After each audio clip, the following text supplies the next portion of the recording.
ہم بس یہ چاہتے تھے کہ ہمیں وہ لفافہ واپس مل جائے۔ لفافہ رابعہ کے پاس ہی تھا نا؟ لاؤڈ اسپیکر والے نے کہا۔ میں نے محسوس کیا کہ لاؤڈ اسپیکر کی آواز اسی چودھری دلاور کی آواز ہے۔ اس نے پہلے بھی مجھے نفسیاتی طور پر متاثر کرنے کے لیے ایک ڈرامائی طلسماتی ماحول پیدا کیا تھا، اور اب پھر اس نے مجھے ایک دہشت زدہ کرنے والے ماحول میں بات کرنے کے لیے قید کر لیا تھا۔ وہ لفافہ میں نے رابعہ کی ماں کو دے دیا تھا۔ ہاں، رابعہ بھی یہی کہتی کہ لفافہ اس کی امی کے پاس ہے، لیکن ہمارا خیال ہے کہ وہ جھوٹ بول رہی ہے۔ اس نے تسلیم کیا ہے کہ لفافہ اور سادے کاغذ ماں نے اسے دیے تھے۔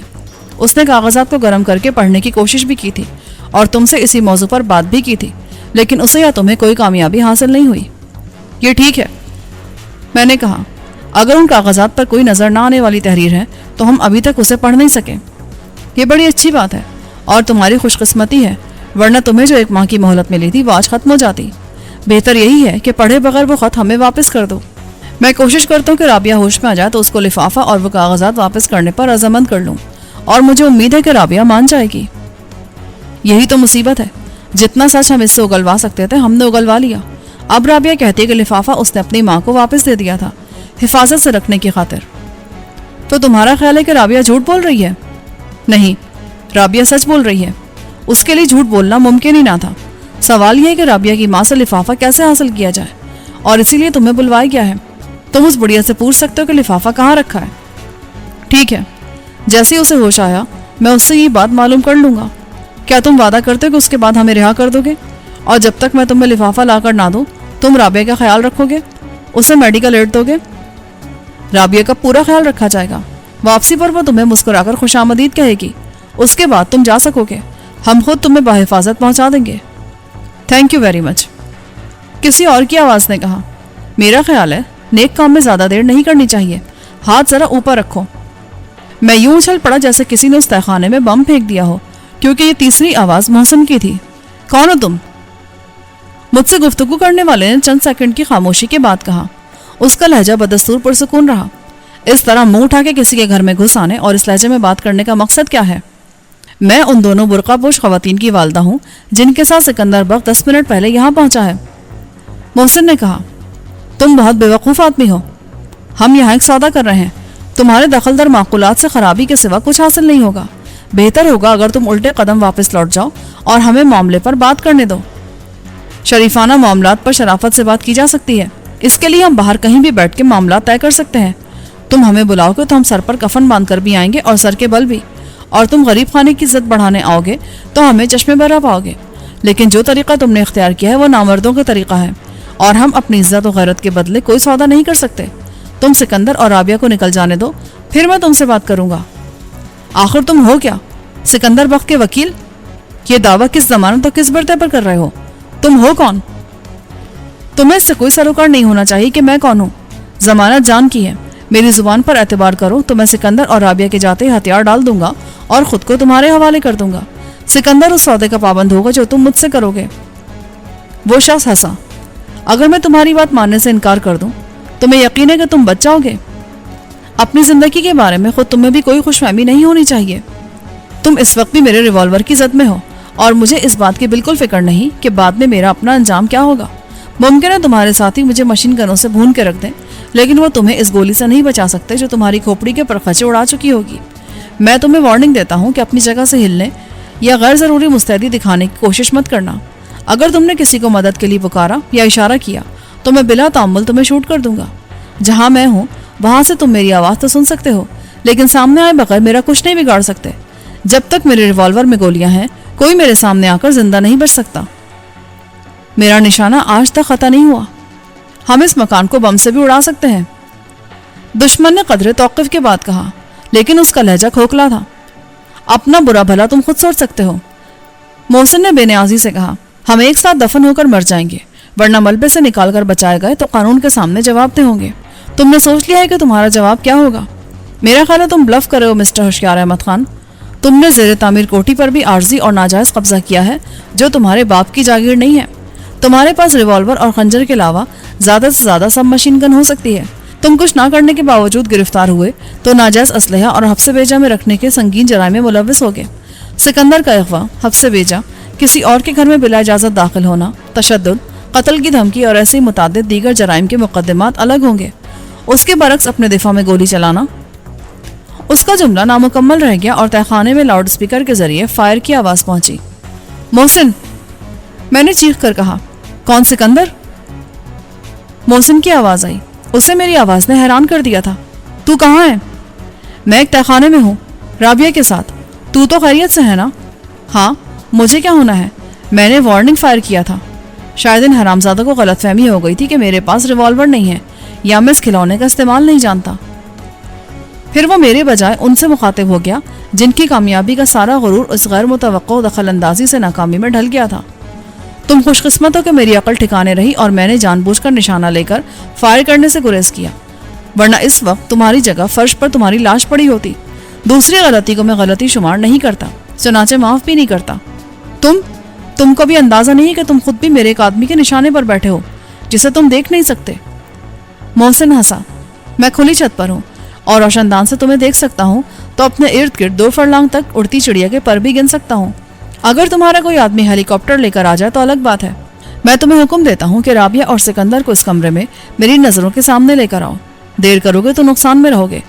ابھی آدھے گھنٹے میں کوئی میرے قریب سے گزرا تو میں چلا کے اسے ادھر متوجہ کر لوں گا اور کہوں گا کہ ایس پی ضامن رضوی صاحب کو فون کر دے۔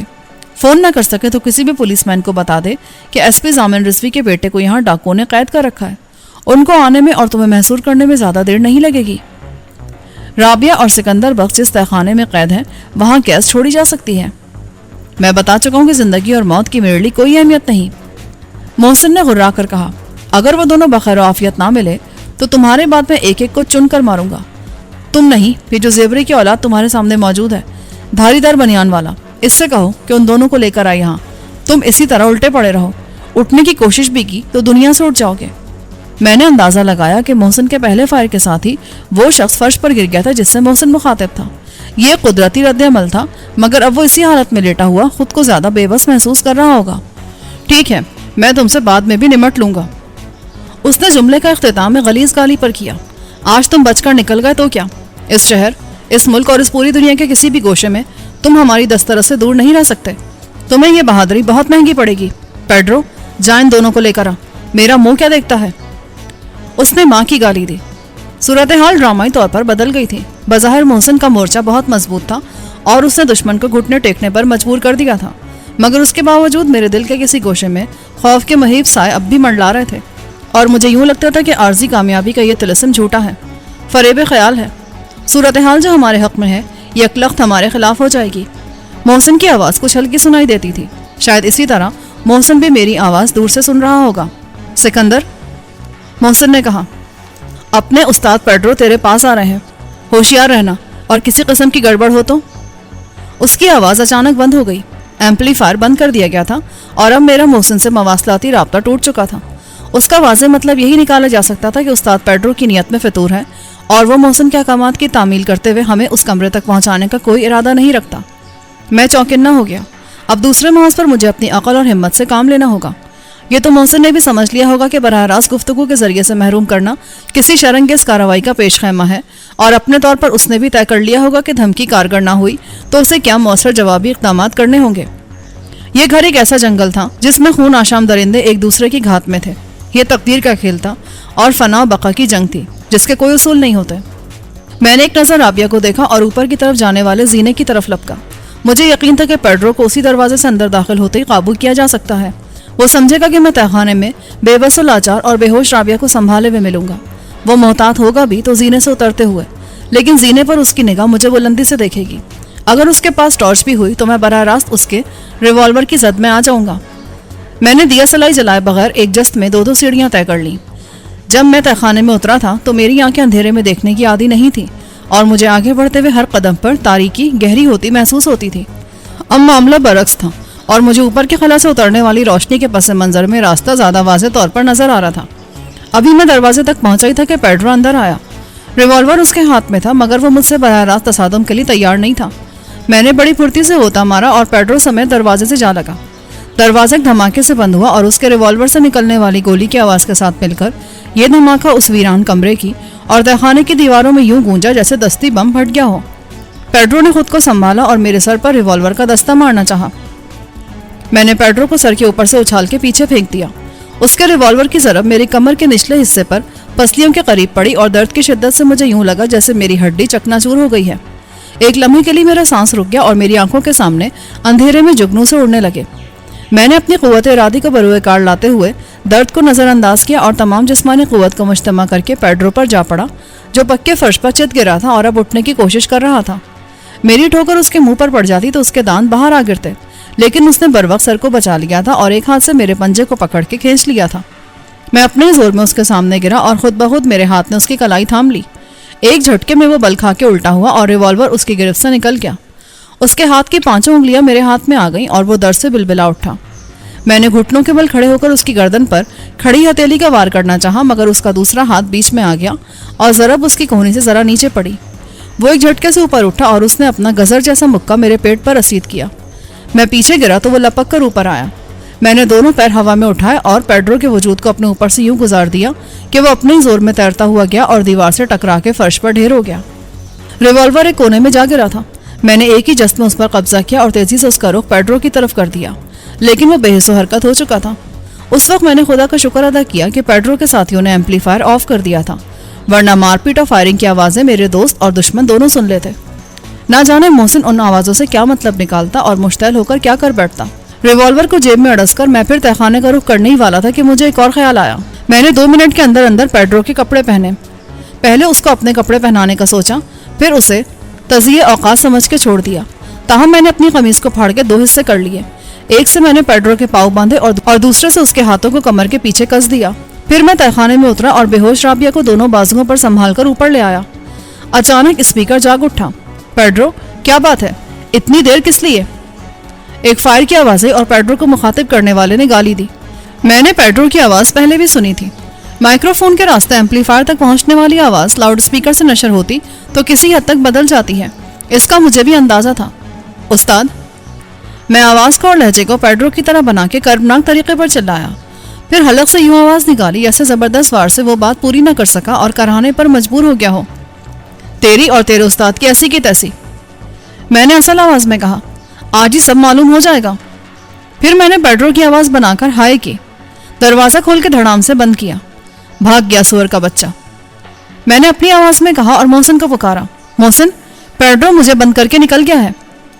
جواب میں خاموشی رہی۔ لاؤڈ اسپیکر کی ہلکی سی سرسراہٹ بتاتی تھی کہ ایمپلیفائر اب بھی آن ہے۔ محسن، میں نے چلا کے کہا۔ خاموشی کے تسلسل میں کوئی فرق نہ آیا۔ میرا دل ڈوبنے لگا۔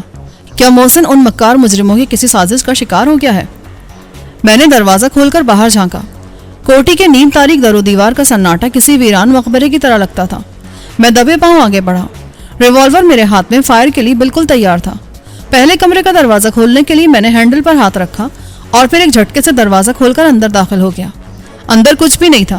فرش پر مٹی میں لکڑی کے سفید گول چھلکے سے پڑے تھے اور خالی دیواریں تھیں۔ میں نے دروازہ بند کیا اور مقابل کے دوسرے دروازے کو کھول کر اندر جھانکا۔ اس میں دیواروں کے ساتھ ساتھ سیمنٹ کی بوریاں چنی ہوئی تھیں۔ میں تیسرے دروازے کی طرف لپکا اور پھر چوتھے کی طرف، جو تقریباً وسط میں تھا۔ اندر داخل ہوتے ہی میرے ذہن کو ایک جھٹکا سا لگا اور میں یوں رک گیا جیسے دیوار سے ٹکرا گیا ہوں۔ کمرے کے درمیان میں خون آلودہ لاش پڑی تھی۔ سامنے کی دیوار کی کھڑکی کے قریب فرش پر ایک چھوٹا سا ایمپلیفائر ریسیور سیٹ رکھا تھا اور اس کی تاریں کھڑکی سے باہر جا رہی تھیں۔ یہ اندازہ کرنا دشوار نہ تھا کہ تاروں کا سلسلہ اس کمرے کے مائکرو فون اور اسپیکر سے جا ملتا ہوگا جہاں سے میں نے پہلے دشمنوں سے اور پھر محسن سے گفتگو کی تھی۔ میں نے جھک کر لاش کی صورت کو غور سے دیکھا۔ میرے لیے اس کی صورت اجنبی تھی۔ شاید یہ انہی دونوں میں سے ایک تھا جو برقعے پہن کر مجھے اغوا کر کے لائے تھے۔ میں نے اس کے کپڑوں کی تلاشی لی، مگر اس کے پاس سے کسی قسم کا اسلحہ یا کاغذ کا کوئی پرزہ تک برآمد نہ ہوا۔